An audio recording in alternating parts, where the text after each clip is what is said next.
Hello नमस्कार दोस्तों and good morning to all of you. चलिए फिर शुरू करते हैं 23 जुलाई 2025 के करंट अफेयर।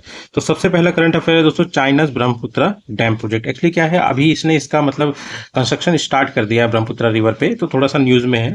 तो ये कहाँ पे है दोस्तों, ये ब्रह्मपुत्रा रिवर पे है। और ये ब्रह्मपुत्रा का नाम जो है, मतलब जैसे कि ये तिब्बत वाले एरिया में क्या पड़ा होता है, तो यारलंग जांगबो उसको कहा जाता है, ठीक है। और ये जो बनाया जा रहा है ना डैम, जस्ट समझ लीजिए जो टर्न आता है दोस्तों ना, एक जो खतरनाक सा टर्न आता है जहां पे जैसे ब्रह्मपुत्र वो यहाँ से जो टर्न लेती है ना, यहीं पे ये बना रहा है, इसी इसी वाले पोर्शन पे है ना। तो ये जो पोर्शन जहां बना रहा है, ये अरुणाचल प्रदेश के पास में ही है, मतलब जो इंडियन बॉर्डर लगता है वहां पे बना रहा है ये। और कौन सी प्लेस है दोस्तों, तो वो है मेनलिंग नईंग ची city of Tibet autonomous region. Actually क्या है, ये तिब्बत इसका पार्ट नहीं था, पर ये अभी क्या है कि चाइना का यहाँ पे रूल चलता है, इसीलिए यहाँ पे है ना। और ये जान लीजिए दोस्तों, एक जो शार्प यूटर्न आता है, वही जो मैंने आपको दिखाया वहीं पे ये बन रहा है। जस्ट मतलब जैसे एंटर करती है इंडिया में, उससे जस्ट पहले जो एक शार्प टर्न लेती है ना, नामचा बारवा है, वहीं से ये टर्न हो रहा है, ठीक है। ये दुनिया का सबसे बड़ा प्रोजेक्ट होगा। इससे पहले वाला जो सबसे बड़ा प्रोजेक्ट है, थ्री गॉर्ज डैम, ये भी चाइना में ही है, यांगचे रिवर पे, ठीक है। थोड़ा सा ध्यान रखिएगा, है ना। और एक बात और ध्यान लीजिए, अगर दोस्तों ये डैम बन गया ना, तो एक्चुअली क्या है, ब्रह्मपुत्र रिवर जब अपने साथ आती है, इंडिया में एंट्री करती है, तो बहुत सारा सिल्ट लेके आती है, जो कि न्यूट्रिएंट से रिच रहता है। अब जब वो डैम बना देगा, तो सिल्ट क्या है कि एक जगह एक्मुलेट हो जाएगा नीचे में उसके, तो बड़ी चांस ही है कि मतलब जो सॉइल की क्वालिटी इंडिया में है, मतलब नॉर्थ ईस्ट रीजन में, वो खराब हो जाए, ये भी एक चांस है। अब इंडिया इन सब चीज़ों के लिए कर क्या रहा है दोस्तों, तो सबसे पहला काम किया किया उसने 2006 में एक्सपर्ट लेवल मैकेनिज्म की स्थापना की गई। इसका काम बस इतना सा है कि मतलब जो इंडिया और चाइना के बीच में जो वाटर इशू है ना, उसके लिए एक प्लेटफॉर्म है, डायलॉग प्लेटफॉर्म, जो कि मतलब शांति तरीके से मतलब वार्तालाप हो सके इन सब मैटर पे। कौन से मैटर पे, पानी वाले इशू पे, ठीक है। और चाइना इसमें मतलब इस वाले में एक्सपर्ट लेवल मैकेनिज्म में मतलब जो हाइड्रोलॉजिकल डाटा होता है फ्लड का, ड्यूरिंग फ्लड सीजन, वो मतलब शेयर करता है किसका, एक तो ब्रह्मपुत्र रिवर का और एक सतलज रिवर का करता है, ठीक है। और ये जो डैम अभी बना रहा है चाइना, तो इंडिया भी क्या कर रहा है, एक काउंटर डैम बना रहा है ये अरुणाचल प्रदेश में, जो इसको काउंटर कर सके, ठीक है। पर यही कि इससे दिक्कत क्या होगा, इससे बांग्लादेश को दिक्कत हो जाएगा, है ना। ये पानी छोड़ा जाएगा तो उसको दिक्कत होगा, पर मेन बात है कि सबसे पहले हम अपनी बात देखेंगे, बाद में दूसरे को देखेंगे, है ना। यही चीज होता है कि उसके बाद जैसे इसमें जो है कंस्ट्रक्शन किए जा रहे हैं, उसमें एक जैसे दिबांग मल्टीपर्पज प्रोजेक्ट हो गया, ये अपर सियांग। सियांग दोस्तों ना, यही ब्रह्मपुत्र रिवर जब मतलब अरुणाचल प्रदेश में एंट्री करती है ना, तब इसका नाम सियांग हो जाता है। क्या हो जाता है, सियांग हो जाता है, ठीक है। उसके बाद सेकंड न्यूज क्या आ जाता है दोस्तों, सेकंड न्यूज में बस ये जान लीजिए कि एनडीआरएफ जो है, नेशनल डिजास्टर रिस्पांस फोर्स जो है, ये मतलब दो मतलब कुत्तों को मतलब ट्रेन कर रही है किस ऑपरेशन के लिए, जो मतलब डिजास्टर आते हैं ना उस दौरान के लिए, ठीक है। और वो कौन से हैं, जैसे बेल्जियम हो गया, मेलिनोइस और एक लेब्राडोर, इन दोनों को मतलब स्पेशली ट्रेन किया जा रहा है, ठीक है। पर हमारे लिए मेन मैटर क्या करता है कि एनडीआरएफ है क्या दोस्तों। एनडीआरएफ का फुल फॉर्म है नेशनल डिजास्टर रिस्पांस फोर्स दोस्तों। ये सेक्शन 44 और कौन सा एक्ट है दोस्तों, डिजास्टर मैनेजमेंट एक्ट 2005 के सेक्शन 44 के तहत बनाया गया है, ठीक है। इसका पर्पज सिर्फ वही है कि मतलब अगर मान लीजिए कोई भी नेचुरल या मान लो मानव निर्मित कोई मतलब आपदा आ जाए, तो उसके लिए मतलब एक स्पेशलाइज्ड रिस्पांस दे, है ना। अब ये क्या है कि इनिशियली फॉर्म कब किया गया था, जैसे जब एक्ट आया 2006 में इसको फॉर्म कर दिया था, पर स्टार्टिंग में इसके में सिर्फ 8 बटालियन थे। ये जो बटालियन है दोस्तों, ये जो सीएपीएफ से मतलब सेंट्रली आर्म पुलिस फोर्स होती है ना, इसी के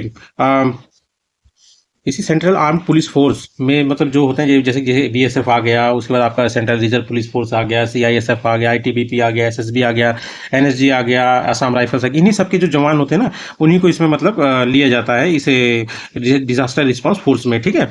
अब ये जान लीजिए, पहले तो 8 बटालियन थे, अब 16 बटालियन हो गई हैं, किसकी, इसी की एनडीआरएफ की, ठीक है। और सारे सारे कहाँ से निकाले जाते हैं, सीएपीएफ से ही निकाले जाते हैं, ठीक है। और ये जान लीजिए सीएपीएफ भी मतलब मिनिस्ट्री ऑफ होम अफेयर्स के अंडर में काम करती है, और ये जो एनडीआरएफ है ये भी इसी के अंडर में काम करता है। और इसका एक हेड होता है जो होता है डायरेक्टर जनरल। आप बताइए डायरेक्टर जनरल कौन है एनडीआरएफ के, ठीक है, अभी हाल फिलहाल में। उसके बाद थर्ड न्यूज आ जाता है दोस्तों, third news international moon day है, जो कि 20 जुलाई को मनाया जाता है। पर कहा जाता है कि उन्होंने जो मतलब नील आर्मस्ट्रांग थे, उन्होंने जो पैर रखा था अगले दिन सुबह रखा था, तो कहा जाता है 21 तारीख, मतलब विवाद में चलता है, पर लोग मनाते हैं कि 20 जुलाई को है, ठीक है।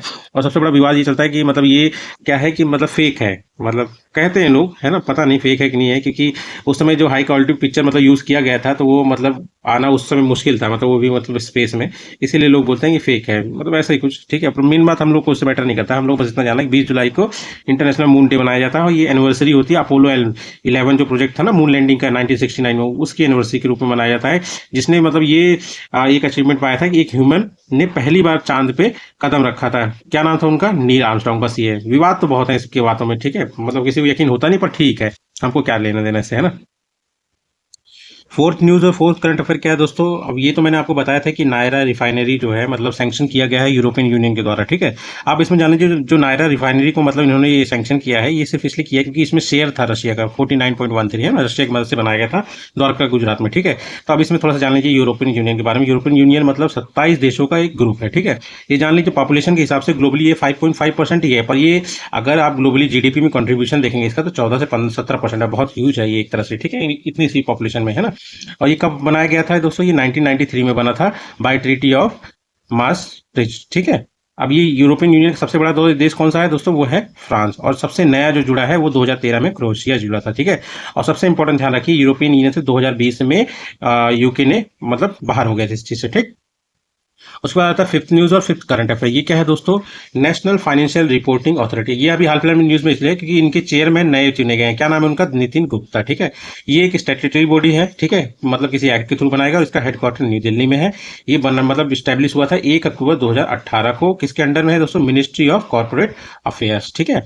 और उसके बाद जान लीजिए भारत में जितनी भी ऑडिटिंग या अकाउंटिंग वाले काम होते हैं ना, उसकी निगरानी करना है, मतलब वो सही तरीके से हो रहा है कि नहीं हो रहा है। नेशनल संस्था है एक तरह से, ठीक है।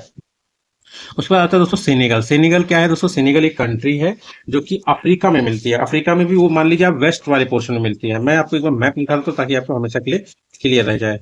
ये देखिए दोस्तों, ये है मैप। मैप में अगर आप देखेंगे तो ये वाला पोर्शन देखिए, ये जो पिंक पिंक है ना, यही है आपका सेनेगल। इसी इसके बीच में ही आता है काम्बिया, ठीक है, ठीक है। इसका कैपिटल क्या है, डाकार है। अब इससे देखिए इधर से मॉरिटानिया हो गया, टच करा है। अब यहाँ पर आकर नॉर्थ ईस्ट में हो जाएगा, ठीक है। इधर आप देखेंगे तो ये आपका पड़ जाएगा ईस्ट डायरेक्शन में, ये आ जाएगा माली। उसके बाद आपका नॉर्थ साउथ में साउथ ईस्ट में क्या कौन सा आ गया दोस्तों, ये गिनिया आ गया, ठीक है। और इस तरफ तो आपका अटलांटिक ओशन है, ठीक है।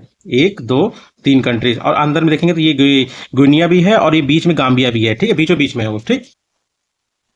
अब ये अभी हाल फिलहाल में न्यूज में क्यों है दोस्तों, क्योंकि ये जान लीजिए ये 25वां कंट्री बना है जिसको मतलब WHO ने ऑफिशियली डिक्लेयर किया है कि Senegal is free from trachoma. 25वीं कंट्री है जिसमें ट्रेकोमा का मतलब खत्म हो गया है, ठीक है। ट्रेकोमा बीमारी जो है दोस्तों होती है वो आंखों से रिलेटेड होती है। और इसमें जो बैक्टीरिया होता है जिसकी वजह से ये चीज होता है वो क्लैमिडिया ट्रैकोमैटिस होता है, ठीक है। बस इतना ध्यान रखिए, अंधापन हो जाता है अगर सही से इलाज ना हो, इससे इतना खतरनाक है, ठीक है। और इंडिया को 2024 में ही फ्री ऑफ ट्रैकोमा का मतलब वो मिल गया था डिक्लेरेशन, किससे, WHO। अब WHO क्या है दोस्तों, WHO वर्ल्ड हेल्थ ऑर्गेनाइजेशन, मतलब पूरी दुनिया भर में हेल्थ से रिलेटेड काम करता है, जैसे वैक्सीन प्रोवाइड करना, सारी चीज़ों को देख रेख करना, है ना, हेल्थ से रिलेटेड, ठीक है।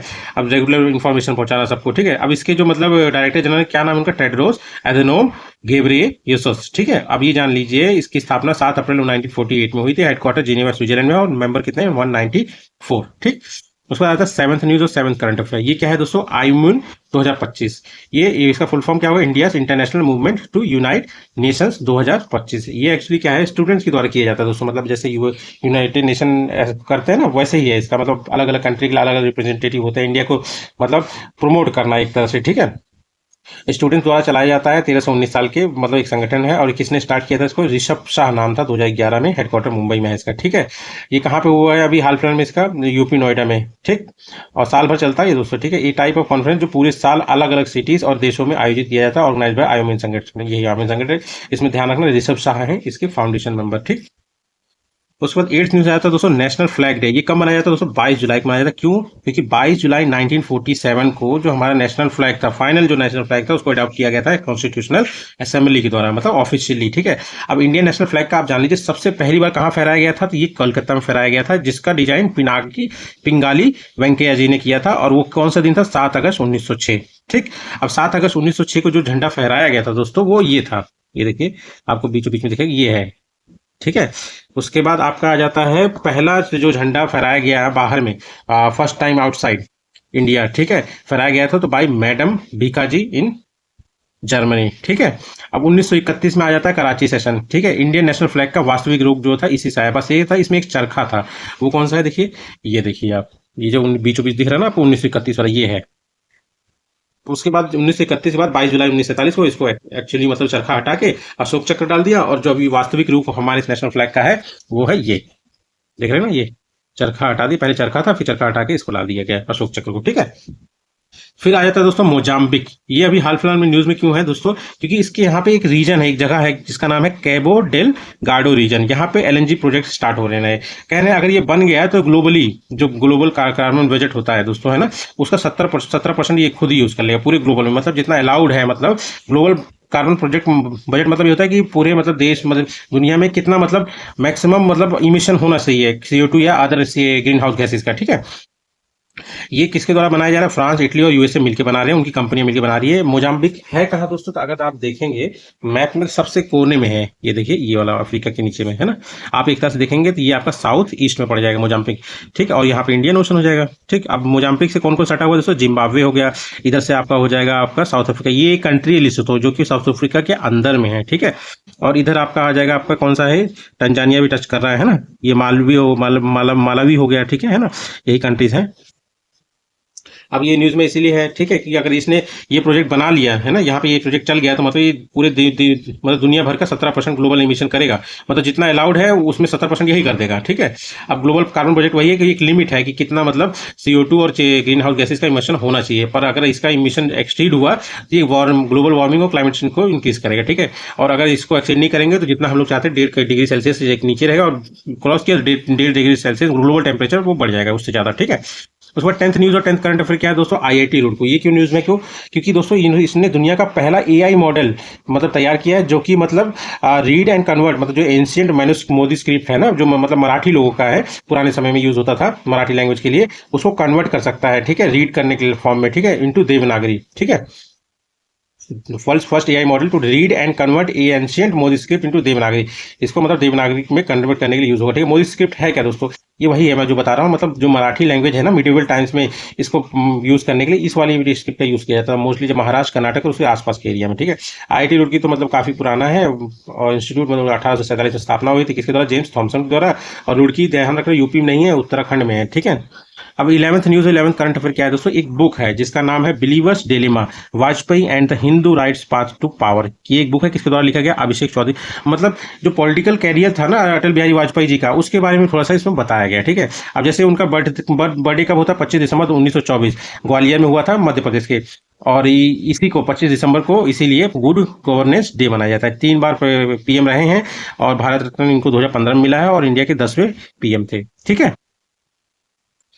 और 12th और आज का लास्ट न्यूज़ है दोस्तों, मुंबई क्यों न्यूज़ में है दोस्तों, इंडिया का पहली क्रिएटिव टेक इंस्टीट्यूट जिसका नाम है Indian institute of creative technologies, यहाँ पे इसका मतलब उद्घाटन हुआ है। यहाँ पे मतलब क्रिएटिव चीज जैसे VFX हो गया, गेमिंग हो गया, एनिमेशन सब्जेक्ट जैसे रिलेटेड चीजों में पढ़ाया जाएगा, ठीक है।